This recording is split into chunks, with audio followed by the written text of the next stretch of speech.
আপনাদের সকলকে আন্তরিক প্রীতি, শুভেচ্ছা এবং ভালোবাসা জানাই।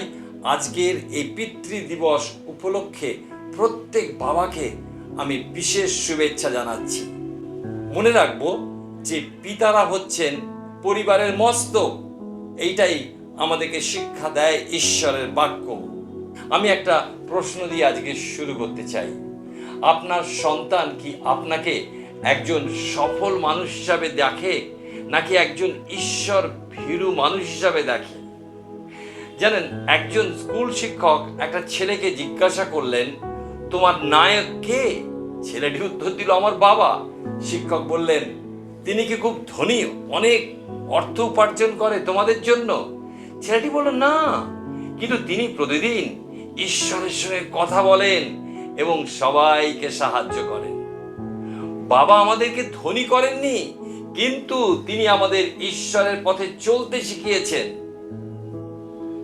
প্রিয় বন্ধু, পৃথিবীতে অনেক সফল ব্যক্তিরা আছেন, কিন্তু খুব কম মানুষ আছেন যাদের সন্তানেরা বলতে পারেন, আমার বাবা আমাকে ঈশ্বরের সাথে পরিচয় করিয়ে দিয়েছে, তার কাছে নিয়ে গেছেন। সকলকে জয় যিশু। অনেক ধন্যবাদ আমাদের চ্যানেলে ভিডিওটি দেখার জন্য। যদি আমাদের চ্যানেলটি এখনও পর্যন্ত সাবস্ক্রাইব করেননি, তাহলে অনুরোধ করব এখনই সাবস্ক্রাইব করে দিন এবং বেল বাটনটি প্রেস করে দিন, তাহলে আমাদের সমস্ত ভিডিওর নোটিফিকেশান আপনার কাছে পৌঁছে যাবে। অনুরোধ করি, ভালো লাগলে লাইক করবেন, কমেন্ট করবেন এবং অন্যের কাছে শেয়ার করে দিন এই ভিডিওটি। ঈশ্বর আপনাকে অনেক আশীর্বাদ করুন। ধন্যবাদ। আজকে যে বিষয় আমরা শুনবো তা হচ্ছে একজন পিতা যিনি তার সন্তানদের জন্য দাঁড়িয়েছিলেন। ইয়োব ছিলেন একজন ধনী, সম্মানিত এবং প্রভাবশালী ব্যক্তি, কিন্তু পবিত্র আত্মা প্রথমেই তার সম্পদ নয়, তার চরিত্রের কথা বলেছেন। আমি আপনাদের কাছে পাঠ করতে চাই ইয়োবের পুস্তকে 1 অধ্যায় 1 পদে কি লেখা আছে জানেন? উস দেশে ইয়োব নামে এক ব্যক্তি ছিলেন, তিনি সিদ্ধ ও সরল, ঈশ্বর ভয়শীল ও কুক্রিয়া ত্যাগী। এবং লেখা আছে তাহার 7 পুত্র ও 3 কন্যা জন্মে। ঈশ্বর আমাদেরকে আশীর্বাদ করুন তার বাক্যের মধ্যে দিয়ে। What an introduction and a great character certificate of a father. চমৎকার সূচনা। একজন বাবার কি দারুণ চরিত্রের শংসাপত্র দেওয়া হয়েছে। একজন মহান পিতার ভিত্তি হলো তার চরিত্র। আজকে আমি আপনাদের কাছে 4টি বিষয় বলবো। প্রথমত, একজন ঈশ্বর ভীরু পিতা নিজের জীবনে উদাহরণ স্থাপন করেন। A God-fearing father sets an example through his own life. ইয়োব তার সন্তানদের কাছে শুধু উপদেশ দেননি, তিনি নিজেই ঈশ্বর ভীরু জীবন যাপন করতেন। সন্তানেরা আমাদের কথা যতটা শোনে তার চেয়ে বেশি আমাদের জীবন দেখে। একজন বাবা প্রতিদিন ছেলেকে বলতেন, মিথ্যা বলবে না। একদিন বাড়িতে ফোন এলো, বাবা ছেলেকে বললেন, বলো আমি বাড়িতে নেই। ছেলেটি বিভ্রান্ত হয়ে গেল। সেদিন সে বাবার উপদেশ নয়, বাবার ভণ্ডামি শিখেছিল। কি ভয়ঙ্কর! অথচ আমরা বাইবেলে দেখতে পাই ইয়োব, তিনি সিদ্ধ, সরল, ঈশ্বর ভয়শীল ও কুক্রিয়া ত্যাগী ছিলেন। আপনার সন্তান কি আপনাকে ইয়োবের ন্যায় তার ছেলেরা যেমন দেখেছিল তেমন কি দেখতে পায়? আপনি বলবেন, কেমন ভাবে? হ্যাঁ, আপনাকে কি প্রার্থনা করতে দেখে, বাইবেল পড়তে দেখে, অন্যের কাছে ক্ষমা চাইতে দেখে, সত্যি কথা বলতে দেখে, মণ্ডলী গৃহে সর্বদা সঠিক সময় পৌঁছাতে দেখে? আপনার জীবনই আপনার সন্তানের প্রথম বাইবেল, মনে রাখবেন। দ্বিতীয়ত, একজন ঈশ্বর কেন্দ্রিক পিতা পরিবারের আধ্যাত্মিক দায়িত্ব গ্রহণ করেন। ইয়োব তার 1:5 সেই কথা বলা হয়েছে, আমি আপনাদের জন্য পাঠ করতে চাই। লেখা আছে, পরে তাহাদের ভোজের দিন পর্যায়ে গত হইলে ইয়োব তাহাদিওকে আনাইয়া পবিত্র করিতেন, আর প্রত্যুষে উঠিয়া তাহাদের সকলের সংখ্যা অনুসারে হোম করিতেন। তারপরে আরো লেখা আছে, কারণ ইয়োব বলিতেন, কি জানি আমার পুত্রগণ ভাব করিয়া মনে মনে ঈশ্বরকে জলাঞ্জলি দিয়াছে। ইয়োব সতত এইরূপ করিতেন। কি অপূর্ব, সতত এরকম করতেন, অর্থাৎ কনসিস্টেন্ট ক্রিশ্চিয়ান লাইফ। আমরা দেখতে পাই ইয়োব শুধু নিজের আত্মার বিষয় চিন্তা করেননি, তিনি তার সন্তানদের আত্মার বিষয়ে উদ্বিগ্ন ছিলেন। তিনি বলেছেন, কি জানি আমার পুত্রগণ পাপ করিয়া মনে মনে ঈশ্বরকে জলাঞ্জলি দিয়াছে। তিনি সন্তানদের জন্য মধ্যস্থ বা বিনতিযুক্ত প্রার্থনা করতেন। বাইবেলের পুরাতন নিয়মে বলছেন, আমি আনন্দিত হইলাম যখন লোকে আমাকে বলিল, চলো আমরা সদা প্রভুর গৃহে যাই। আমরা একলা নয়, সকলে কি আপনার সঙ্গে মণ্ডলী গৃহে যায়? একটা বাতিঘর বা লাইট হাউস ঝড় থামাতে পারে না, কিন্তু জাহাজকে পথ দেখায়। একজন পিতা ঝড় থামাতে পারবেন না, কিন্তু তার পরিবারকে সঠিক পথে পরিচালিত করতে পারেন। মনে রাখবো, ঈশ্বরের গৃহে নিয়ে যাওয়া প্রথম কাজ রবিবার। উত্তম উপহার দিতে শেখান ছেলে মেয়েদেরকে। ছোট নোট নয়, ছোটবেলা থেকে বড় নোট যেন ঈশ্বরের উদ্দেশ্যে তারা উপহার হিসাবে দিতে পারে। তাদেরকে মিশন কি, প্রভু যিশুর শেষ আজ্ঞা তারা যেন ছোট্টবেলা থেকে জানতে পারে। তৃতীয়ত, একজন সাহসী পিতা পরিবারের জন্য আধ্যাত্মিক প্রহরী হন। A courageous father becomes a spiritual watchman for his family. ইয়োব তার 1:5 দেখেছি, তাহাদিওকে আনাইয়া পবিত্র করিতেন, আর প্রত্যুষে উঠিয়া তাহাদের সকলের সংখ্যা অনুসারে হোম করিতেন। লক্ষ্য করুন দুটো শব্দ, প্রত্যুষে, ভোরবেলায়। Priority is first for god. এবং দেখুন, সকলের সংখ্যা অনুসারে, প্রত্যেককে তিনি সমানভাবে দেখতেন।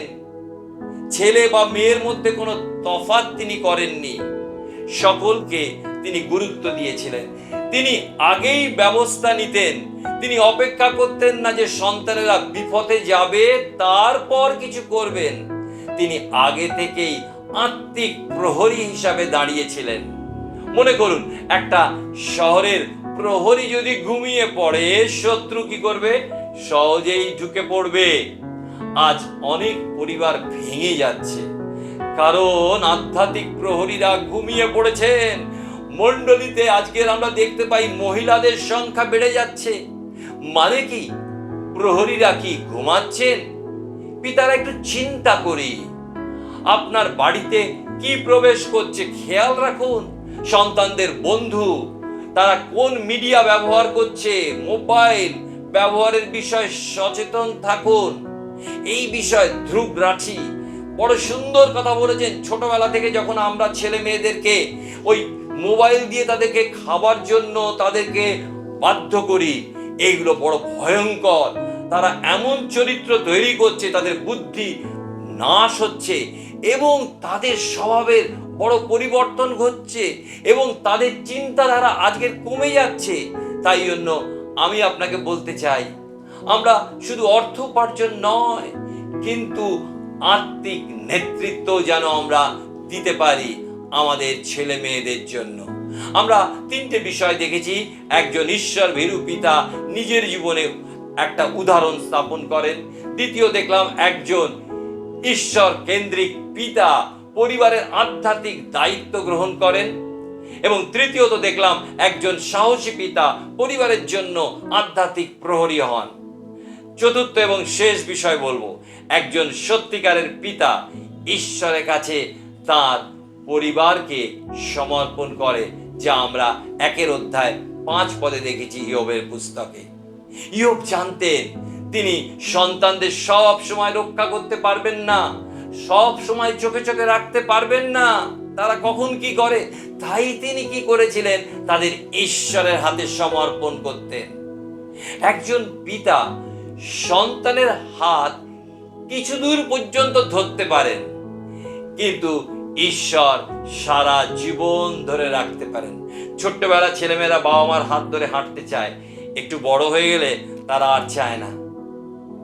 আদি পুস্তক তার 5 অধ্যায় 24 পদে আমরা দেখতে পাই, হনক ঈশ্বরের সঙ্গে গমনাগমন করতেন।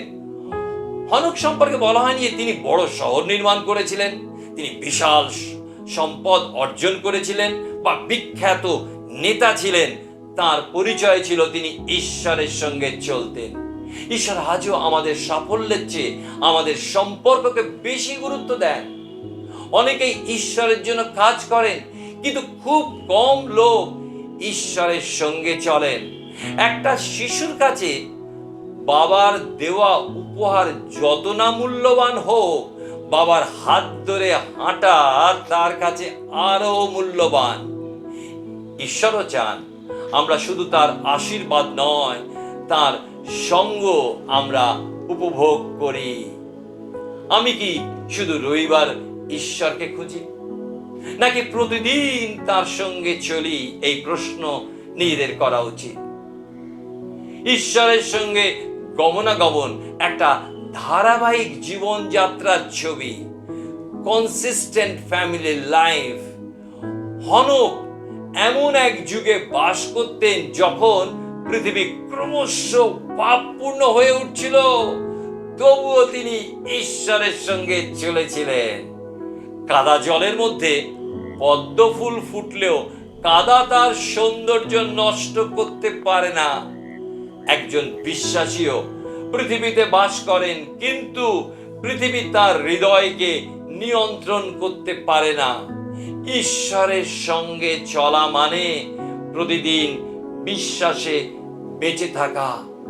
আপনার ছোট ছেলে মেয়েরা আর কাউকে দেখছে না, প্রথমে আপনাকে দেখছে, প্রতিদিন দেখছে, সকাল বিকেল সন্ধ্যে। আপনার আচরণ কি সঠিক আছে? আজকে নিজেকে প্রশ্ন করি। একটা কথা লেখা আছে জোসেফের বিষয়। অনেকে বলেন Joseph lost his coat but not his character. প্রিয় ভাই বোন, পটিফারের স্ত্রী জোসেফকে প্রলোভিত করেছিল, এবং প্রলোভিত হওয়ার সময় জোসেফ কি করেছিল? পালিয়ে গিয়েছিল, কিন্তু তার কোটটা, কাপড়টা কেড়ে নিয়েছিল, এবং আমরা দেখতে পাই তা প্রমাণ করতে চেয়েছিল যে সে একজন ব্যভিচারী। আমরা জানি জোসেফ তার কোটটি হারিয়েছিল, কিন্তু তার চরিত্র হারাননি। He was in prison but promoted as a prime minister.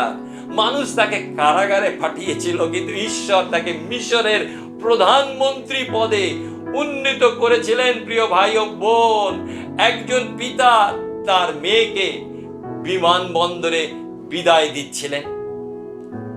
তিনি তার সঙ্গে আর ভেতরে যেতে পারলেন না, যে পর্যন্ত যাওয়ার পারমিশন আছে। তখন তিনি বললেন, এখন তোমাকে আমি ঈশ্বরের হাতে তুলে দিলাম বলে প্রার্থনা করলেন। পৃথিবীর প্রতিটি পিতার একদিন এই কাজ করতেই হবে। সন্তানদের কাছে উৎসর্গ করুন, তার ভবিষ্যৎ নিয়ে উদ্বেগের চেয়ে বেশি প্রার্থনা করুন, তাদেরকে খ্রিস্টের কাছে নিয়ে আসুন। প্রশ্ন আজকের করতে পারেন, আপনার ছেলে কি বলবে, আমার বাবা আমাকে পৃথিবী জয় করতে শিখিয়েছেন, নাকি আমার বাবা আমাকে খ্রিস্টের কাছে নিয়ে গিয়েছেন, বিজয়ী বিশ্বাসী করেছেন? দিগ্বিজয়ী আলেকজান্ডার পৃথিবী জয় করেছিলেন, কিন্তু 33 বছরে হতাশায় তার জীবন শেষ করেছিলেন। আজকে প্রশ্ন, আপনি কি প্রভুতে বিজয়ী জীবন যাপন করছেন? যদি না করেন, পিতা হিসাবে নিজেকে আজকে সমর্পণ করুন। আমি আপনার জন্য প্রার্থনা করব। এই সময় তিনি প্রতিজ্ঞা দিয়েছেন, আমি তোমার সঙ্গে আছি, তোমাকে কখনো ছাড়বো না। যে আমার পথ সাথে চলে, কখনো সে অন্ধকারে চলিবে না। তিনি আমাদের ভালোবাসেন। আমরা যদি ভুলও করে থাকি, অন্যায় করে থাকি, দূরে সরে গিয়ে থাকি, বাক্য অনুযায়ী জীবনযাপন করিনি, তাতে কি আছে? ঈশ্বর প্রেমময়, ক্ষমাবান, দয়াবান। আজকের এই মুহূর্তে আপনি তার কাছে ফিরে আসুন। আমি আপনার জন্য প্রার্থনা করি। প্রেমময় পিতা, তোমার পবিত্র নামে ধন্যবাদ করি। তোমার বাক্যের যে তুমি প্রকাশ করেছো তার অনুসারে তুমি বিশ্বস্ত ঈশ্বর। তাই তোমার চরণতলে প্রত্যেক পিতাদেরকে এই সময় সমর্পণ করি যিশুর নামে। তোমার রক্ত দ্বারা তাদেরকে আবৃত করি। তোমার আত্মা দ্বারা তুমি তাদেরকে প্রভু পরিচালনা করো। তোমার বাক্যের মধ্যে দিয়ে শিক্ষা দান করো। তোমাতে সমর্পিত জীবনের দ্বারা তারা যেন তাদের সন্তান সন্ততিদেরকেও সমর্পণ করতে পারে। সঙ্গে থাকো। আমাদের প্রার্থনা শুনলে তাই তোমায় ধন্যবাদ দিই। যিশুর নামে প্রার্থনা চাই, আমেন। আপনার আত্মিক যাত্রাপথ শুরু করতে চান? আপনি তাহলে সঠিক চ্যানেল মনোনয়ন করেছেন। ধন্যবাদ জানাই রেভারেন্ড ডক্টর সরোজ কুমার মণ্ডল মহাশয়ের ইউটিউব চ্যানেলটি সাবস্ক্রাইব করার জন্য। আপনি যদি এখনও এই চ্যানেলটি সাবস্ক্রাইব করেননি, আপনাদের কাছে আমাদের অনুরোধ, চ্যানেলটি সাবস্ক্রাইব করে বেল বাটনটি প্রেস করে দিন। তাহলে আমাদের আগামী সকল ভিডিও নোটিফিকেশন আপনি পেয়ে যাবেন। ভিডিওটি ভালো লাগলে লাইক এবং কমেন্ট করে দিন এবং আরও যারা আত্মিক পথে এগিয়ে যেতে চান তাদের সাথেও শেয়ার করে দিন। আপনার প্রার্থনার অনুরোধ থাকলে বা নোটস পেতে চাইলে বা আমাদের অনলাইন বাইবেল স্টাডির সাথে যুক্ত হতে চাইলে তাহলে স্ক্রিনে দেওয়া হোয়াটসঅ্যাপ নাম্বারটিতে যোগাযোগ করতে পারেন। ঈশ্বর আপনার আত্মিক যাত্রাপথে এগিয়ে চলতে সাহায্য করুন, আশীর্বাদ করুন।